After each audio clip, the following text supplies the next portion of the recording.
Hey, everybody, and welcome to Right Path to Retirement, the podcast that we host here with financial advisor Jimmy Lin out of Las Vegas, Nevada, or thereabouts. And I'm your new host of this thing, or new co-host, I should say. And my name is Doug Turnbull. I've been a longtime Atlanta traffic reporter covering the twists and ties in our traffic mess here in the southeastern United States, in the capital of Georgia. And I've just recently been able to join over here. I also co-host a 5 to Go racing podcast. So I like to talk about fast cars and slow cars. But I'm here with a guy that could guide you through so much. And that is Jimmy Lin for Right Path to Retirement. And you can reach out to rightpathtoretirement.com and not only find our previous podcast episodes, which our previous host, Jeff, did a great job getting this thing launched, but also get a complimentary consultation, seminars, and live events. Again, rightpathtoretirement.com.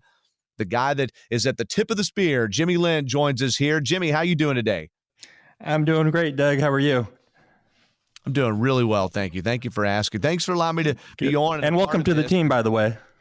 Thank you. It's great to be on and part of the team. And Jimmy, I'm honored to be able to get to do this. And I like talking to people from Las Vegas, all right? Or you're not, I know, originally from there, but you lived there for a long time.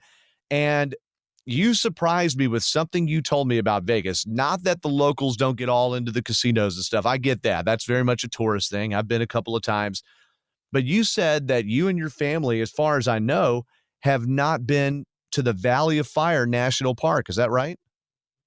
I haven't. And I think when I told you that story, I was kind of telling you with a little bit of embarrassment because I've been in Las Vegas since 2005, so almost 20 years.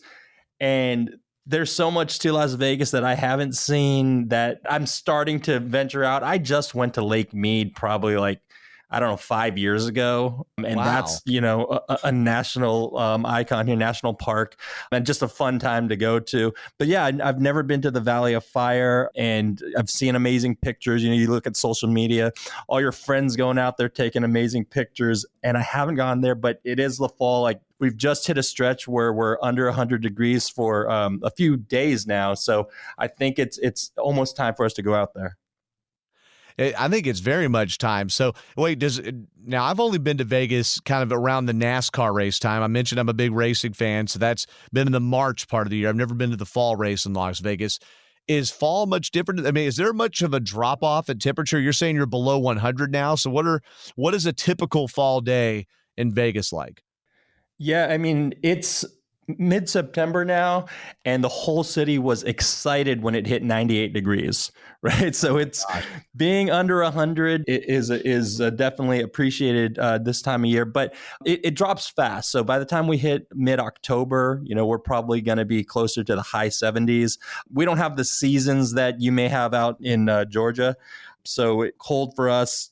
It'll start getting down to the low 70s, upper 60s. And that's nice for us because, we have the 120 July days. So, the winter is definitely something that we appreciate out here.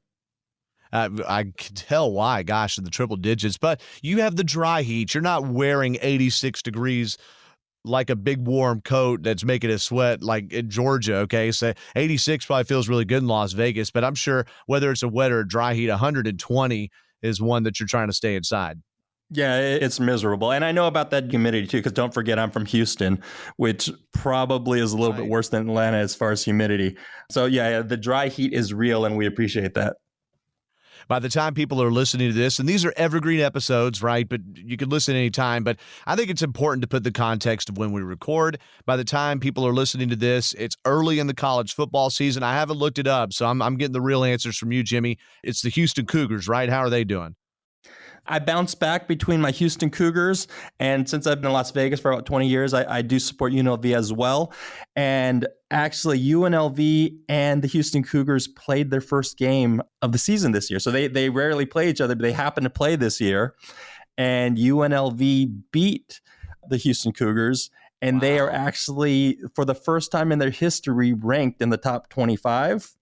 So I'm not trying to jump on the bandwagon, but you do have to support local, right? So support local. It's always good to have a 1 and a 2 or a 1A, 1B for sure. In Atlanta, though, for me, it's all Atlanta Braves, all right? And Bulldogs are number one. I mean, Tech, I'm always glad they do well. And I went to Georgia State University, and I really don't know what their football program's doing because we just don't pay close attention. They didn't even have the football program when I went there. All right. So we talked about the Valley Fire a moment ago. If I was ever to go to Vegas, I could be a guide and take you and the family out into the Valley Fire National Park. And it's not a glowing ring of fire. It actually is really very cool. And it's not hell, okay? It's only listed. It sounds like hell. It's not. But I could be a guide potentially for you out there.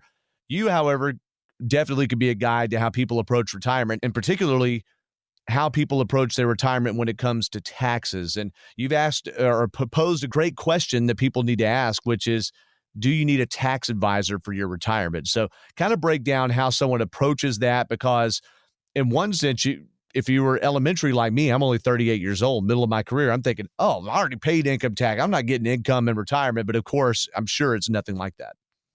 Right. Well, that's the thing about retirement is people, they're working their entire career, could be 30, 40, sometimes 50 years, and they're just grinding away, doing the right things, saving their money. And during those years, you see your CPA or your tax preparer once a year, right? You're trying to get to that April 15th deadline. You submit your W-2, your 1099, and then you get your refund, or you write that check to Uncle Sam, and you're pretty much done with it. And it's a pretty simplified process during those accumulation years, is what we call it. But once you retire, as you think your life should be simplified, from a tax perspective, it oftentimes becomes more complicated, right? Because people are putting money away and they want to start pulling that money out as their income stream. And then they realize that, well, I've worked hard saving money, but now all of that is taxable as if I was still making that money on my employment. But there's kind of a domino effect that people aren't aware of. When you're working and you're making more income, you're excited about that. But in retirement, when you're pulling more money out of those tax deferred accounts, you're actually triggering other things like paying more taxes on your Social Security, possibly paying higher Medicare premiums. So it gets a little bit more complicated when you think it should be more simplified. And I could totally see that. So let's start with that, because I love, with my tongue in my cheek, how they've just named things qualified money and non-qualified. Because when I hear non-qualified, I'm like, oh, this is less money. It's dirty money. Not dirty, but it's money with a shade on it. It's not, but actually that's the kind you like, because it hasn't been taxed, or it's already been taxed. Whereas qualified money has not been taxed yet. And that's that tax deferred money you're talking about, right? So are you saying that your tax penalty, so to speak, once you start taking it out, let's just say it's a 401k, you haven't paid taxes on it yet, you're starting to draw from it a little bit, or draw from the gains from it. As soon as you do that, what's the domino effect like? How does that affect, for instance, your Social Security taxes later in life? If I start drawing on my 401k, that's my income now, quote unquote.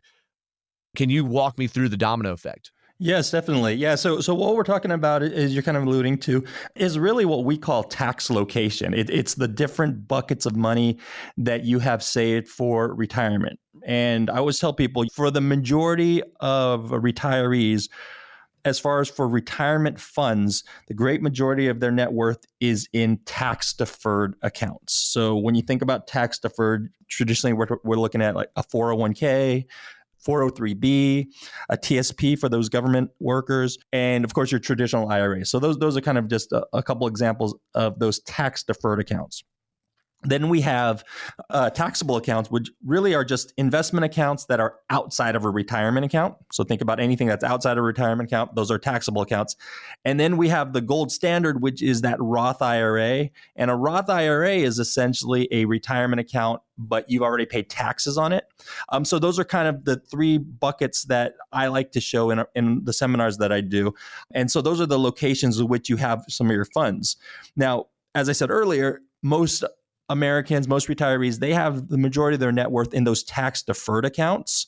And when you draw money out of that account, it's the same thing as getting a paycheck, from your employer. It counts as ordinary income. So that sounds simple on the surface, but the problem of that domino effect is your Social Security actually starts out non-taxable. But what happens is there's a calculation. We don't want to get too deep into it, but you create what's called your provisional income amount. And that provisional income amount basically takes all sources of income including your ordinary income. So if you're pulling out, say, $75,000, $80,000 out of your 401k every year, well, that's $80,000 of ordinary income that you're pulling out that goes into that Social Security calculation. And then that is what causes your Social Security to be taxable. So it's kind of a domino effect of pulling money out from one account creates taxation on something that previously wasn't taxable. And then it goes a step further because there's things like Medicare premiums that also you can get taxed on based on that. If I'm understanding you correctly, Jimmy, if you have a lower retirement income, you're going to have better for your wallet Medicare premiums. But if they determine, hey, you're richer, I mean, we do have a progressive tax system, right? It's just everything becomes more expensive on what you owe. Is that right? Right. But the key thing here, Doug, is you don't have to reduce your income just to maintain lower Medicare Part B premiums or Part D premiums, and you don't have to lower your incomes to have less Social Security taxation. The key thing is where you pull your money from, because remember, that ordinary income that we were talking about is because you pulled money out of those tax deferred accounts. You've never paid taxes on those. But if you have money, say, in a Roth IRA, and you pull, instead of pulling $80,000 out of your tax deferred account, you pull that same $80,000 out of a Roth IRA, that Roth IRA does not count as income. So that will not create that domino effect of taxes on Social Security and Medicare premiums, because you've already paid taxes on that money. So having that flexibility allows you to manage your taxes in retirement. You just made a bell go off here too. I need to remember, get my Roth 401k going. All right. Even though I'm not close to retirement yet. So then my last question here before we wrap up this episode of Right Path to Retirement is, Jimmy, how does Right Path to Retirement help people navigate this? Are you all being those tax advisors yourselves? Do you recommend other tax advisors? How do you help someone navigate this? And let's face it, a maze for all the different factors to consider. Right. And a maze is the perfect description of it. And we help our clients every single day. I would say taxes are the number one topic that our clients want to talk about, or prospects that come in for their complimentary consultation. That's the number one issue, because the tax code is fluid and we happen to be in a lower tax environment now. Things are going to change in a couple of years. Legally, your tax rates have to go up. So it's the hot topic right now. We talk with our clients all the time about it. We advise people in-house. I happen to have the IRS credentials of an enrolled agent. That's the highest credential that the IRS provides. So if somebody had tax troubles and they needed representation in front of the IRS, they would contact an attorney, a CPA, or an enrolled agent. And so I have that designation just because I've done in-depth tax studying and tax practicing. So I do that for my clients as far as looking at their situation and actually providing tax advice on how they can, allocate their funds and really ideally minimize their taxes and prevent that domino effect of additional taxation in their retirement years.